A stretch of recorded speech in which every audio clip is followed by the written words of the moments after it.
खबर शामिल करते हैं प्रेस रिपोर्टर हाजी मोहम्मद इरफान लतीफ़ चीचावतनी बरलब नहर बारा का मेन रोड महकमा हाईवे की गफलत का शिकार।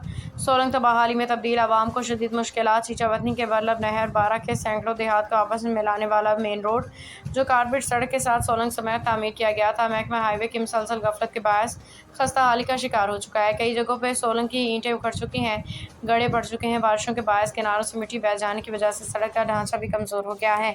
बदकिस्मती से तामीर के कुछ ही अरसे बाद इसमें दरारें आना शुरू हो गई थी। इस तबाहल सड़क से गुजरते हुए हादसात को दावत देती है। खामोश तमाशाई लोग बने हुए जिस पे अवामी हलकों में शदीद गम गुस्सा पाया जाता है। शहरियों ने वज़ीर आला पंजाब और दीगर आला हुकाम से सूरत हाल का नोटिस लेकर कार्रवाई और असर मरम्मत करवाने गफलत बरतने वाले एहलकारों के खिलाफ सख्त कार्रवाई अमल में लाई जाए।